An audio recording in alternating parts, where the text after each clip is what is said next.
Mitch Cassidy, Justin from Enerdtainment. We're talking about The Thing today. What's going on, Mitch? Oh, there's going to be a lot going on today. This is an amazing movie that deserves to be talked about by anyone who has a passion for movies. This is certainly one of my favourites. Definitely one of my favourite Carpenter ones. Uh, I thought we go with some sort of topics uh, Sure. within the movie first of all. So if you want to lead the way with that, we'll go from there. Absolutely.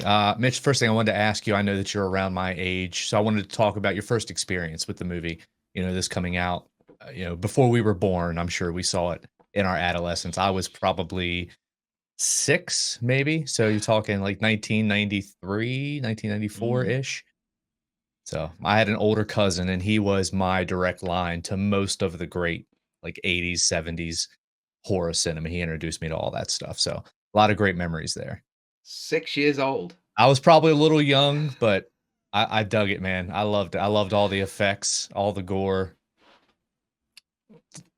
I can't do as good as six, but I because I got introduced to horror a bit later, quite a bit Yeah, later.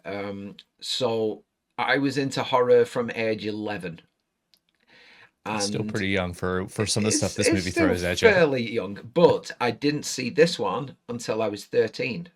Okay, Um, I don't really know why. I think I sort of started on sort of slashers.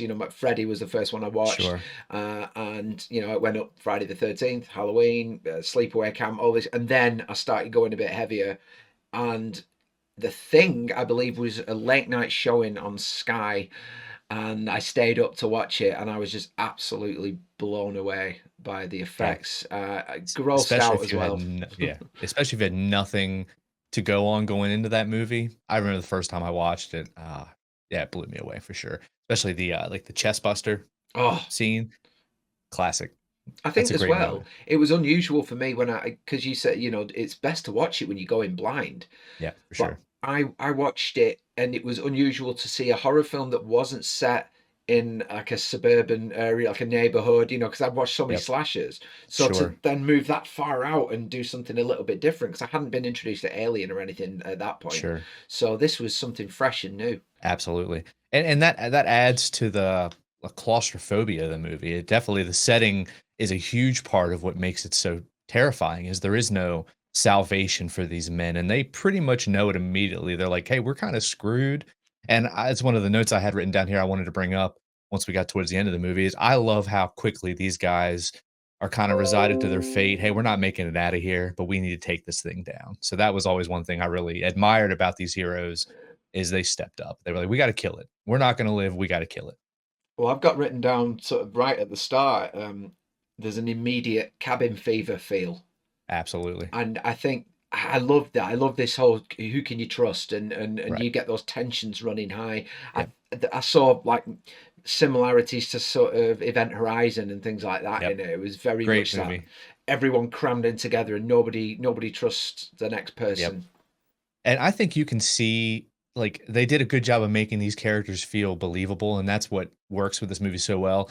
Is I mean, they're already starting to distrust, but I think it's Blair. I just watched it again this morning. I think it's Blair that starts immediately throwing out accusations. You can tell that part of this is just built up resentment. You can't work that closely with those guys for that long and not have some, deep seated feelings. And then all of a sudden, this weird shit starts happening, and everybody's like, Yeah, it doesn't take long for people to start being like, "I don't trust you, get yeah, away from me." the old So Spider-Man gift. But exactly. I'm just wondering, like, I sort of picked up on this. They have that little recreational room where they're playing Mhm. pool and cards, but there doesn't seem to be that much sort of jovial feel. There's no No, jovial feel to it. Nobody's enjoying themselves in that room. They're no, supposed to be there to unwind, but it's like they're doing it because they have to or they need to. pretty much, and that's where the famous blood test scene happens, Oh, obviously, that's if we're gonna talk about favorite kills, favorite transformation scenes, that's gotta be my favorite. I mean, we mm, talked about briefly the chest burster, yeah. that's a great moment, but the blood test scene from start to finish, I mean, that's a masterclass. We know John Carpenter can create suspense, that's what he's known for, and that entire scene is just drug out so perfectly. And then obviously we have the jump scare and the reveal, the transformation. And then I actually really enjoy I think it's Greg has the funny one-liner at the end of it where he's like, if it's, I know you guys have been through a lot, but if it's not too much of an inconvenience, I'd rather not spend the entire winter tied to this chair. Like Yeah. I love, if a movie can scare me to pieces and then give me a funny A little quick one-liner to laugh. cap it, it's perfection, man. This movie is literally perfection. I like him as an actor as well. For I sure. he's a good guy. You don't see him in many things. You've got to really look hard for his portfolio, but he is really good if you do the work on that I one. agree. But I will say as well, if we're talking favorite kill, um, it has to be that one immediately following the jump scare, and Yeah. it's just the waving him around in Oh midair. yeah. Absolutely, I was just watching it Freaking like head this. splits open. Yeah. It's intense.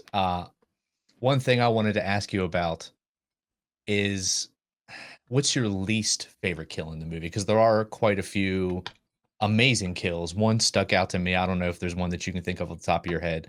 The one that stuck out to me was, I believe it's Niles when he just walks away. He literally just walks away, and you never get an answer on what happened to him. It's right before Blair Yeah, kills Greg. you kind of get that in some of these movies. I've noticed there'll be one who they kind of don't know what to do with him, so he just Just sort of gets disappears. disposed of, doesn't he? It's Yeah. like just leave the scene and yeah, Yep. there's your check, Yep. kind of thing. Bye. Because they're Yeah. about to have that badass kill with Greg where Blair puts his fingers up in his face. And Mm. that's a moment that lives rent free in my head. I literally, every time that happens, I kind of like, oh God, because he's gets it right up in there. And it's a great effect. This movie's chock full of amazing effects.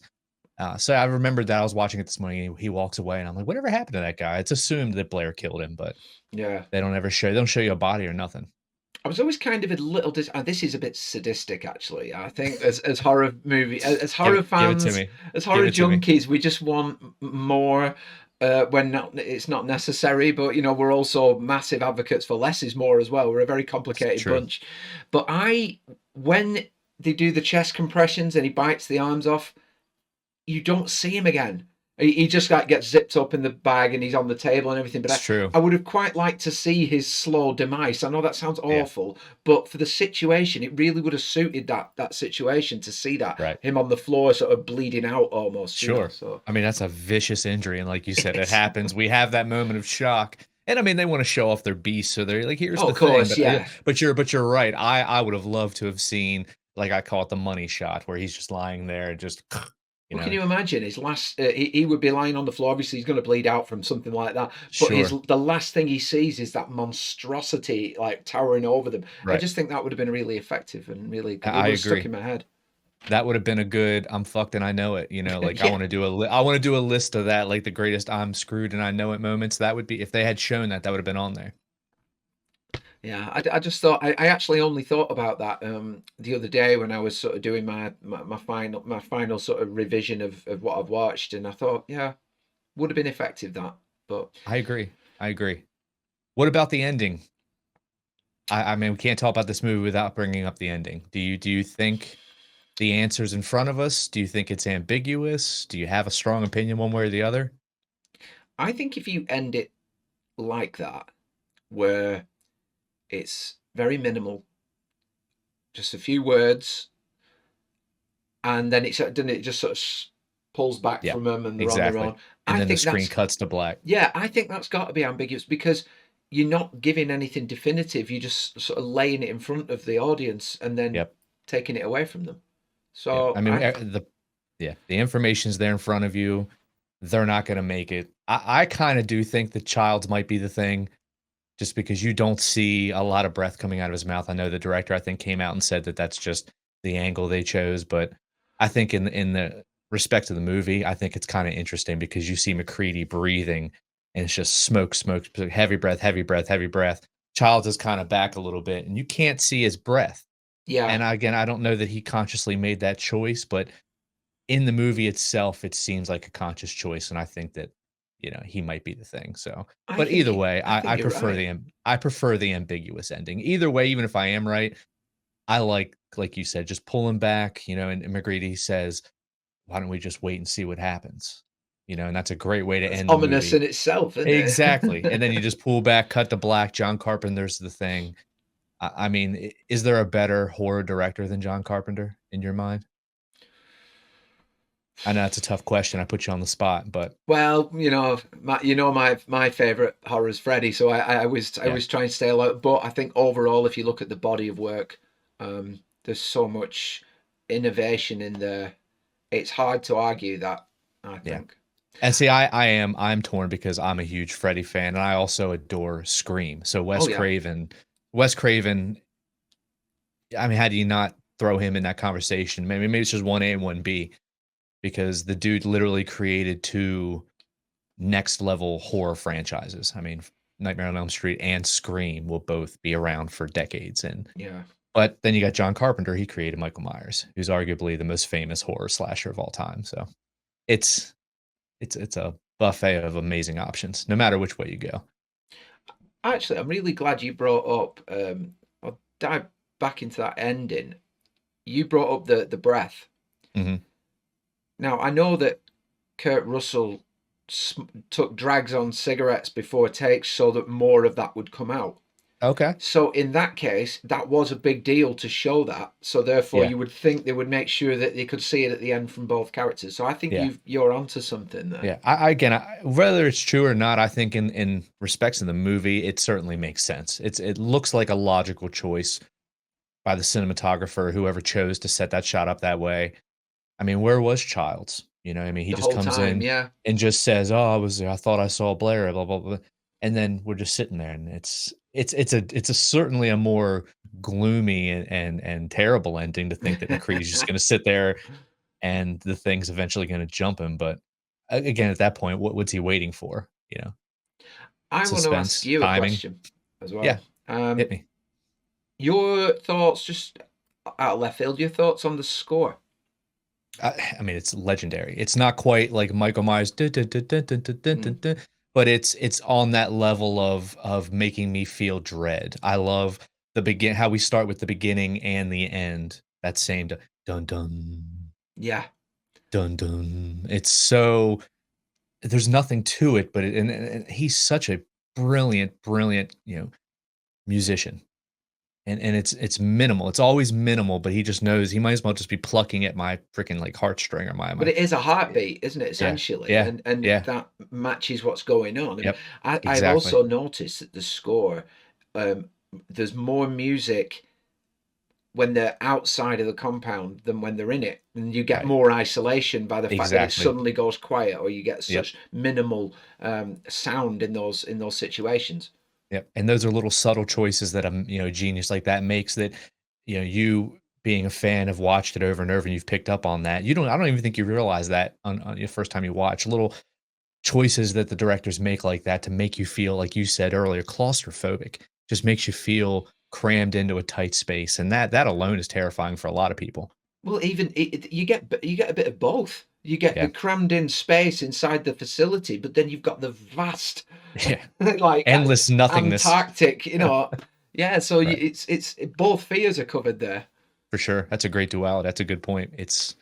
I mean, you're screwed. You're screwed no matter what you do. You can't stay inside. You can't go. You can't just run. You can't just run for it like they do in the slashers.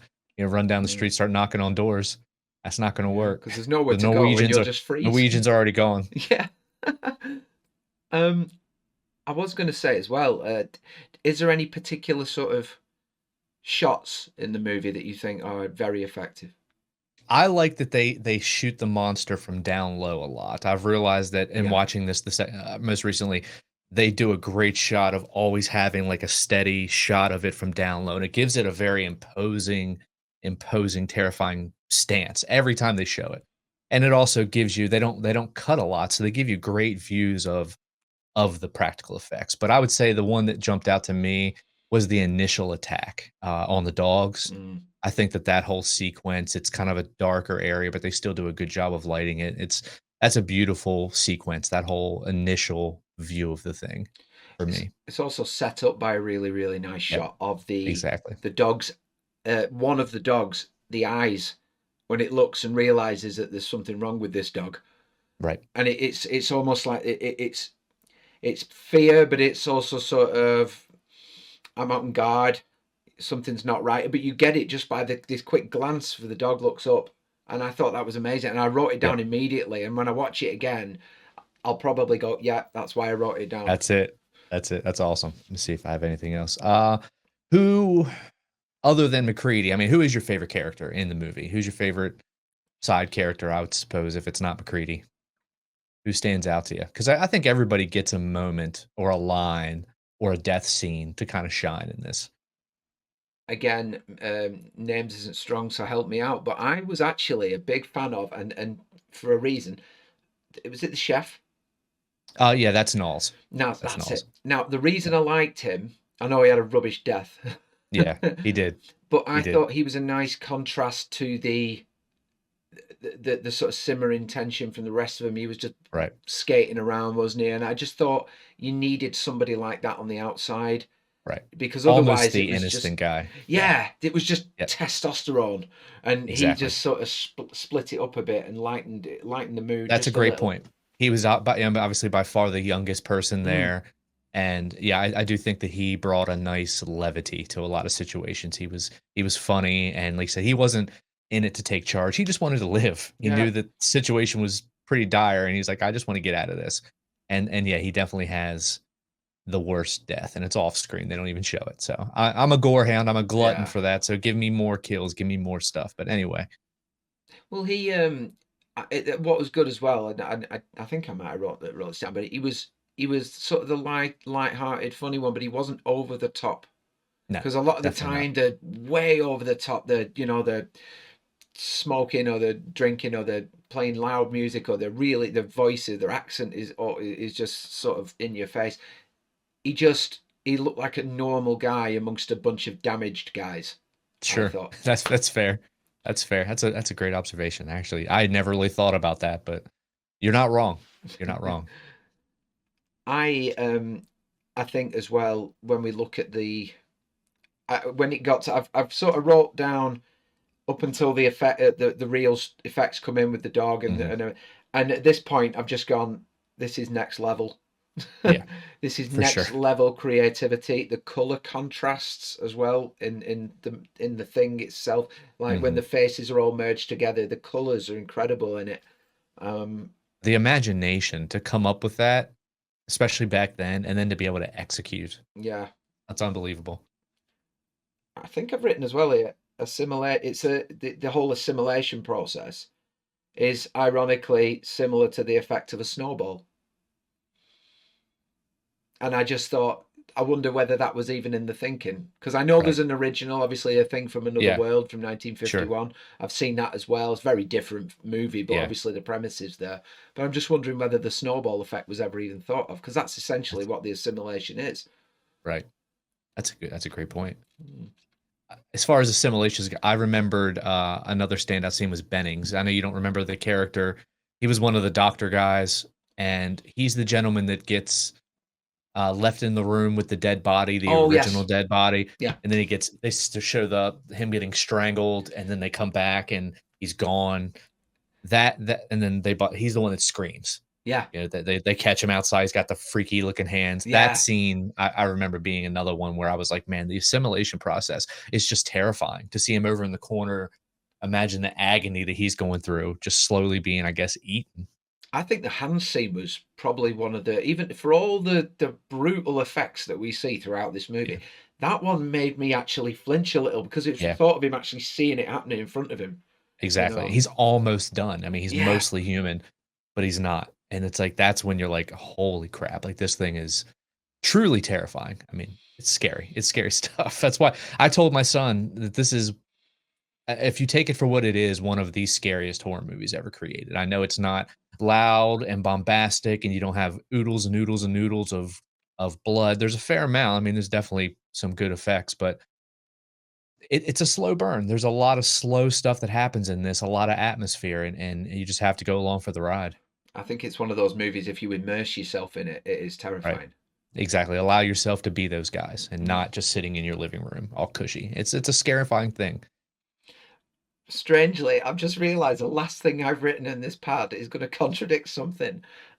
You asked me about the ending being ambiguous and Yeah. for Childs potentially to be the thing. And I've written in the last line here, Childs is too level-headed to be the thing.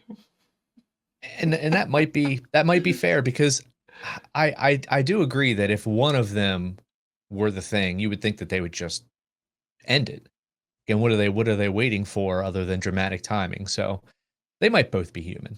I think that's what the director said. And then I know that there's no direct sequel to this, but I believe somewhere in the fiction there was a video game. I could be wrong, that they released a video game and you actually go back to, at some point, back to the Antarctica place, and MacReady's there and he's alive. So it's implied in that, I believe, that Childs was the thing and he was able to dispatch him and he's still there alive. So, Oh, okay. but I don't think that's canon. I don't know that that's like, I in think the lore. They like to imply. If I was going to hedge a bet on it, Yeah, I probably would say that they are both human, but I think the suggestion is they're probably going to freeze to death. exactly. That's So, if I had money on it. yeah. And the whole point is we're sitting here talking about it. That's what Yeah. they wanted. I mean, we're here, what, 40, 50 years later, still talking about the ending of the movie. So that's what they wanted. Would you have changed anything? What do you change? I mean, what do you change? That's not Exactly. just, something that was a victim of the time. I mean, I even think the effects, I don't know that you could get a group of guys, practical effects guys today, that could go out there and do a better job, maybe a different job, but is it going to be better? Some of the rough effects, I think, work. I So agree. I wouldn't change. I wouldn't change a thing. Honestly, honest to goodness, I think it's damn near a perfect horror film. One thing, I'd have given Kurt Russell a smaller hat. That's fair, because Speaking from a hat wearer, yeah, I like the beard. We could have shrunk the hat a little bit. the That's hat fair. was ludicrous. I don't know. I wouldn't mind, but he puts it on to get in a very small helicopter as well. Right. So And I yeah. mean, in that climate, I can't imagine a big old hat would be the best thing in the world anyway. No, it bothered me that if I didn't wear hats all the time, it might not bother me that much. But it just, yeah, it was enormous. I love Kurt Russell. Oh, We'll have so to do do I. another. We'll have to do another Kurt Russell, John Carpenter movie soon. Well, I have one in my. I did a watch along with a script reviewer, a friend of mine called JB, and we did Escape from New York.